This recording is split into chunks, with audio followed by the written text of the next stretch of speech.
I'm having leftover sushi. James is having my typical morning breakfast that I was having, and there's some extra fried eggs. I'm going to be reviewing one battle after another. Well, James and I will both be reviewing that, and this. We'll see how that is. There, you can see the nutritional information there.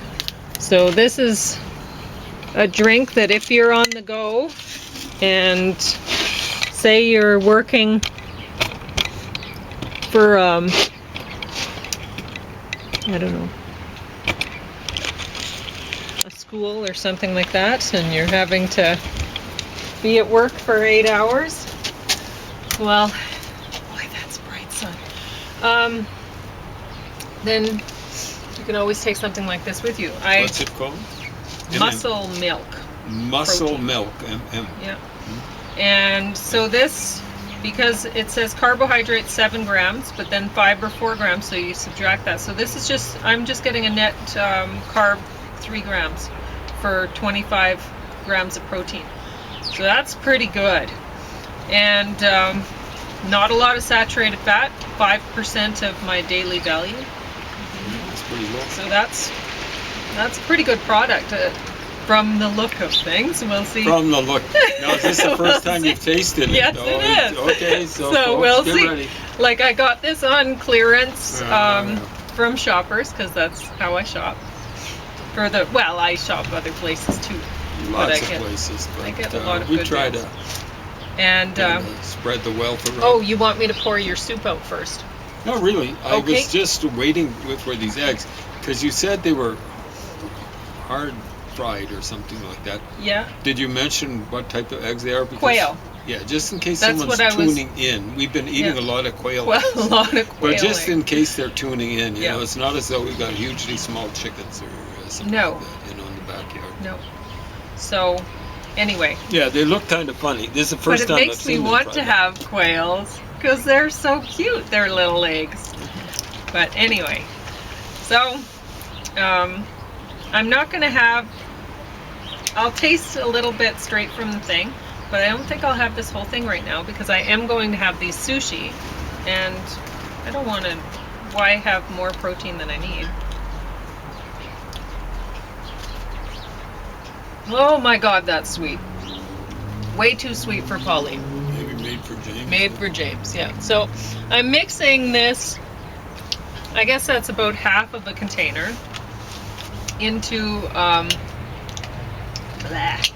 unsweetened almond milk. So anyway, if you like sweet, then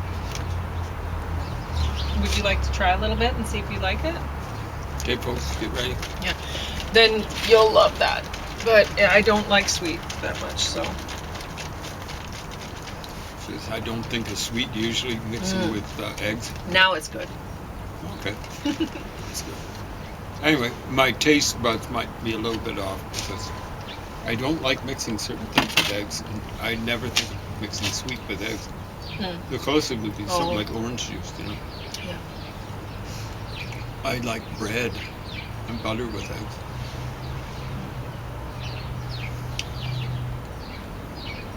Folks, that's almost too sweet for James. Wow. And that's saying a lot. Yeah. Yeah, James It's likes plenty sweet. fine though. So you don't want the rest of this. So. No, I'll put it in the fridge. Okay, there you go. Yeah, it'll What I be meant great was with were that. you going to give it to me? But Oh, well, I could. No, I've got plenty of stuff. I Yeah. might be getting into it if this kombucha is a little bit extra Sure. tangy. Yeah, I mean, you can Is the decide. term with kombucha bitter, Yeah, I can- tangy? I don't know. Sour. Yeah. So anyway, do you want to eat the soup right away, or you How want to warm wait? is it? I warmed it. It's maybe a little warm, so Okay. I'll leave it for a while. So this has a lot of great actors in it. Leonardo DiCaprio did a great job. Yes, you did. Yeah, we were both thinking, well, I don't know that he's really suited to this role, No. but he makes you believe that, I mean, this character that he's playing, this guy is just really pretty hopeless. And so you're not thinking he's like a big hero or anything, but you do have some appreciation for him because he's at least he has cared for this daughter in the He's nurturing. yeah.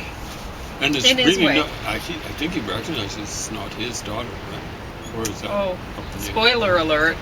Oh. Yeah. Look, folks, I'm not going to recommend this movie, so if you follow me, you're not going to be watching the movie anyway. Okay. So, yeah. And Sean Penn he was not Sean Penn. I mean, he did a really great job. He usually playing does a somebody else. really good job He- of playing many different roles. Didn't he play Harvey Milk? Yeah. I think he's I think so. what's gay mayor of San Fran or something like that back in the 80s, back during the days of, you gotta be careful, HIV infection or whatever. All right. Anyway, I'm going to say this about Leonardo DiCaprio. First time I think he came up into my can, K-E-N, is the Titanic. And since then, it seems like he plays a different role each time up and does a pretty darn good job Yeah. each time up. Now with this role, No, I I'm was pulling thinking strings out. That's not good. Johnny Depp might have handled it a little. Most of Well, Johnny Depp, a younger Johnny Depp, might have handled it a little bit better than Leonardo, but Well, maybe Leonardo better did a great suited. job. You'd believe it a little bit better. yeah, I know 'Cause he you can don't- play a rough I type think of character. Leonardo DiCaprio would be a pretty nice guy and Yeah. and really together. I don't think he's. But he still plays something like a Johnny Depp kind of role here. He does. He's He does a convincing good. enough. He's convincing. So. Anyway, Benicio del Toro. James really loves that actor. Thinks he's awesome. He was, speaking of Johnny Depp, he was starring with Johnny Depp in Fear and Loathing in Las Vegas, and you would not recognize him. You remember all that fat, so-called Samoan attorney. Yeah. He put on some pounds and a very different energy. You know, usually when you see him, he's kind of laid back and seemingly rational. But the Samoan attorney in Fear and Loathing in Las Vegas is anything but either of those. And Benicio del Toro is one of the best out there, from what I've been able to see. He brings a different energy to, at least to those two different, this role and Yeah. one with Fear and Loathing in Las Vegas. Very impressive actor, I find. All right. So, I guess you know what? I'm going to let you talk about this movie because you will have more to say about the politics and everything like that All right. than I could Hollywood, possibly have. Stop doing horrible anti-white, anti-old age people. Stop doing it. Stop doing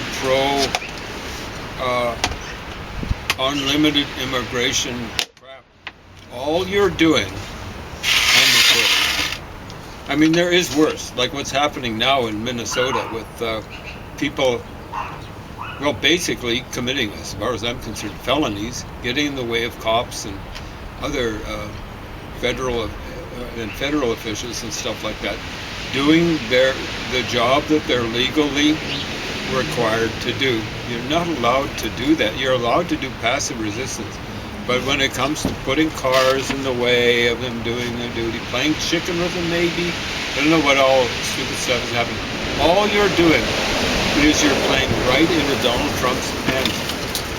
And Yeah, you were the talking right about wing's hands. France or whatever, right? Yesterday, weren't you talking about France?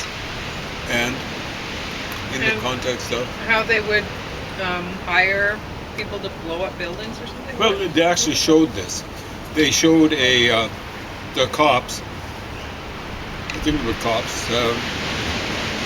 They had a guy on their side of a street confrontation, and you're going, "Who is this guy?" And they say, "All right, you go."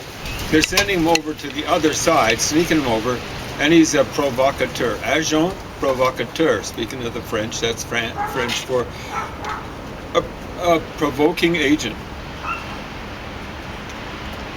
They were around probably before Marx's time, but they were where they'd be police, army, whatever, generally police, and they'd be doing stuff pretending to be on the side of radicals or Democrats or whatever, but they'd be committing atrocities. Anarchists were phenomenal for doing this. Sometimes I wonder how many of them are police agents, because they really made the left wing unpopular. Their idea was the seminal kind of anarchist was, we are going to do direct action. The direct action is going to be killing people that we don't like, and we're going to intimidate the powers that be, as they saw it, into standing down, or not so much behaving better, but standing down and just giving up power and stuff like that. Doesn't work. Anarchism is the only time anarchism has ever worked has been when they've allied with flunkies like communists. And then you anarchists out there think, oh man, we're going to change the world. We'll get the communists to knuckle under one way or another. No, the communists kill you. Like the powers that be generally don't kill you, they just put you in jail. Communists don't bother, they just whack you. So stop. Apparently Antifa, for example, in the United States, maybe other places, is made up of anarchists and communists. You anarchists are really stupid. What are you, suicidal or something like that? Homicidal, suicidal. You want to be out there killing people, and then put the commies, get yourself in power with the commies. I don't know what you think, because you're supposed to be against the state, but the commies' attitude is we're going to use the state against the state. It's not just their attitude, that's been their approach. But they use the state, their own state, against the state, and it's worse than what they've replaced, and they just never get around to actually getting rid of the state that they set up. Too much fun for them, you know. Once a killer, always a killer, I suppose. Yeah, you know, serial killer. Communists and anarchists are serial killers. Really, communists are anarchists too. It's just they keep on postponing the date when they get rid of the state. Hey, you know, like, we haven't gotten rid of the previous state entirely. We're still in the process of killing everyone off. Anyone who even might be part of the state or cooperate with the state. We just keep on killing. Communists are amazing killing machines. It's not make the Nazis look like pikers. The Nazis were generally dangerous to people outside their borders. They were tough on people that were seen as foreigners within their border, the gypsies and Jews and others. But most of the killing they did was outside their borders. But with communists, they're horrible, of course, dealing with people outside their borders. But stunning what they do to people inside their borders. People that are the same nationality as the dominant group in communist regime. For example, the Russians inside the Soviet Union. Or stuff like that. So, you know, like there's in this movie, there's one bad guy wearing yellow glasses. Might have been another one. Probably not. Anyway, the bad guys here are white guys, generally older white guys, and they're trying to stop the flow of Latinos into the United States. Folks, there are a lot of different types of bad guys, and people who want to come into the United States, any democracy, in Europe, Canada, wherever, without going through the proper checking process, they should be felons, prosecuted and convicted as felons. You should, when you're going into democracy, declare yourself. Can't declare yourself, well, I've got a problem, and the state should have a problem. Speaking of the state, you can't have people coming in who I'll ask people who are like demonstrating in support of unlimited and unchecked immigration. Well, would you let a Nazi in? Oh, no, no. Well, why is that? Oh, they don't say it. It's because they're white. Guess what? You know, being white is not the original sin, despite what Susan Sontag said. Apparently she said... You want me to pour that in there? Yeah, sure. She said, white people are the cancer of the world. Something to that effect. White people are the cancer of this world. And when someone says that, they're beyond the pale. Anything else they have to say is just... You'll have to straighten that out. Is probably going to be totally unacceptable. So I don't want to be taken out of context, just in case someone, you know, what she said, white people are the cancer of the world, is absolutely wrong. I don't think any race or sub-race or anything like that has been cancer of the world. Okay? Is or has ever been.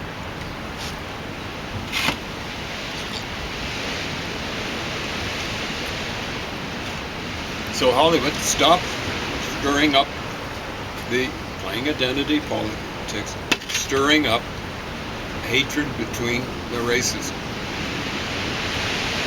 When you're encouraging folks to come in, people of color, to come in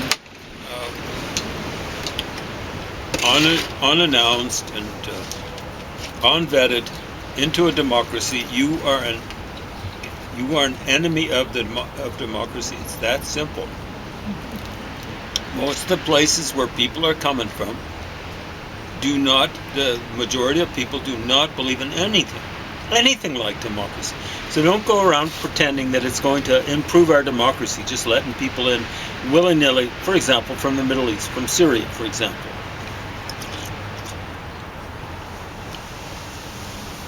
In Syria, where you had the Alawites in control, something like a secular government, it was a Ba'athist government, hammering down on fundamentalist Muslims. Both sides were not just bad, but evil. So, doesn't matter who gets into the cat's bird seat, you don't want any refugees coming from there. In the same way that after World War II, you don't want Nazis come in the wake of World War II. They're escaping from commies. Both sides are bad. You don't want commies coming in when the Germans start moving into, starting in 41, moving into Russia. You don't want commies coming into democracy. When the Nazis start going down, you don't want Nazis coming in. Both sides are evil. They're not just bad, they're evil. Hot pepper's got me sniffling again. Yeah, well, there you go. So, enough of this nonsense. Most of the countries in the world, most of them, the vast majority of the people in them, do not believe in anything like democracy, not even close. They might mouth a few words in support of democracy, but you just look at what happens when they get into control, into power, or how they handle their little, for example, a PLO, before they got into power. They're a terrorist organization. You know? One thing being a guerrilla organization, but being a terrorist organization, I draw the line there. The PLO is a terrorist organization. Why did I do that? I'm stupid. I don't know. Still trying to wake up, folks. Good. I'm glad that I'm not the only one. My brain hasn't been working lately. I moved it there, and then what happened, the stuff, I think, kept on moving. You see, it came from here, and it's been moving in that direction. So I'm not really as goofy as it might seem. Okay. Oh. Well, I don't like people who do stuff The major like this problem we were talking, James and I were talking about this video. Yeah. It's not the acting. It's not the directing. No. Nothing like that. But it was. You can tell they put a lot of money into making the movie and stuff. But the story, it wasn't good. It wasn't well written, and awful. and it's not just the politics, right? Yeah, And I don't know if it's a matter of adaptation from the original, because I haven't read the original. Oh yeah, it was based on something. Well, who was it that did it? It was the guy who wrote about Tristero. Thomas Pynchon. Yeah. I think it's Thomas Pynchon. Yeah. Vineland or Vinland or whatever it is. Yeah, I have to read it. Yeah. Fascinating, because that's been around a long time. And I don't know how much they changed it. I mean, he certainly made a name for himself as a writer, so Yep. I don't know what happened there. I don't know if Well, this was just not something that well, Vineland's a did well huge with. thing. There's no way you could fit it Or- into a 2-hour movie. Okay, so So, you think that it was it's just the writers adaptation. who adapted it just did a bad job. See, I couldn't tell you because I haven't read the original, so I don't know. I think they've kind of adapted it to a modern day situation. Vineland maybe dates back to 80s, maybe 90s. Like it'd be pre-Muslim terrorism metastasizing around the world. Be pre really having lots of people spilling across borders, not just in the United States. It's always democracies. And I guess that's One Battle After Another. That's a good title because with, I guess, revolutionary terrorists, that's what it is. It just keeps going. It never stops. You never Yeah. can be pure enough for a No? commie, for example. They'll always be doing purges and things like that. Purge is a good sort of designation for what they do because they're purifying. That's the way they look at it. They're horrible brutes. All right. Well, How did do you you have like some- my typical breakfast? It's pretty good. I like it. Good. It's just miso Nice and soup. mild, actually. All right, so you have 6.5 minutes. Did you want to talk or no? You still do. Okay. So I was talking yesterday about Hans and Christian Andersen stuff. Yeah. I don't know if I finish up what I was wanting to say. I was talking about fairy tale endings. And, I've only gone, there are 2 volumes that I've done. Oh. And I've only gone through the one and a little part of the second. It's for me a major league achievement because I've taught myself to read Danish since we bought those 2 books, among many others. Yeah. But you Several taught others yourself how to in read Danish. many languages before. Yeah, so I'm proud of it in less than 2 months. I've taught myself to read Danish. With some exposure to Swedish, a lot of exposure of German, and a fair amount of Dutch, and even Afrikaans. So you think those ones helped you a lot with the Danish? Well, then? English does too, because all of those languages are Germanic languages. Yeah. So the way I was able to teach myself to read Afrikaans in a month was I was reading the whole of the Bible. Got through the whole of the Bible in Afrikaans. And was the work that I'd done on Dutch.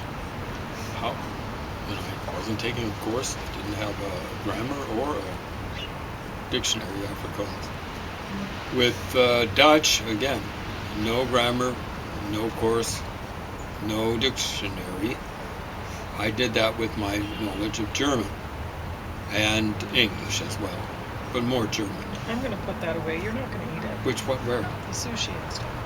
No, right now. No, yeah, sorry about that. No, that's fine. I just realized you have plenty there and you're not going to eat it. And I was talking about, I was shocked. I should have known better because I can remember these stories from when I was a kid. There was the matchstick girl or whatever. Well, England, it's an awful story. The little girl, spoiler alert, freezes in the cold. She's lighting matches ultimately can't sell them just to try to stay warm.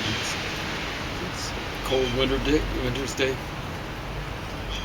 There's the ugly duckling, which is it does have the fairy tale in it, but ugly duckling gets treated very nicely. Especially it's kind of sloughed over a little bit in the stories they retell to kids in English. But in the original Danish, it's a pretty tough story. The duckling is been treated quite poorly.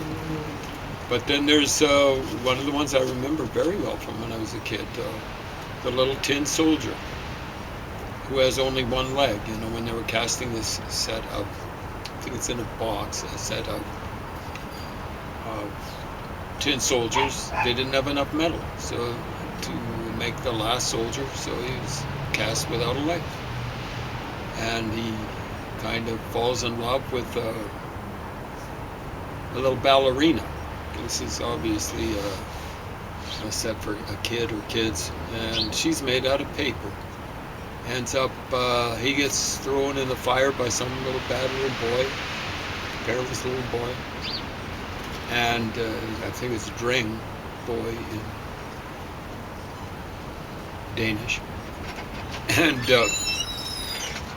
then the little ballerina gust of wind comes in and blows her into the fire. He gets chucked into the fire. He turns into all that's left is a little tin heart. And it gets melted down. And she gets blown into the fire, and all that's left is a little, I believe the translation, I'm not quite sure, something like a ribbon. So there was a ribbon that was made up of costume or something like that. And it's a very sad tale. I remember from a kid. It's funny how knowing these sorts of things, I can remember this story about the girl that was selling the matchsticks, matches. It's a very sad story. There's lots of fairy tales that don't have the archetypal fairy tale ending. And there's Ugly Duckling. That's kind of like a fairy tale stuff like that. So it's kind of maybe a bit of an object lesson. Forget what proverbs tell you. Forget what cliches are. They're so often, not always, but so often wrong. So I can't recommend that you buy the edition that I've got, because I think it came out maybe the year I was born. I'm getting up to old age. I'm coming up to my 72nd birthday this year.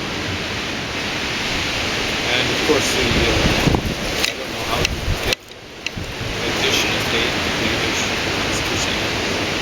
fairy tales. Can you teach them Danish to yourself? I don't know. You need application. And it's not a question of brain structure or anything like that. It's just a question of applying yourself. That's how I got to the point, applied myself to the 5BX exercise program. By the time I was through, well, I went past the chart that was supposed to only be for championship athletes only, and then I extrapolated and made a further chart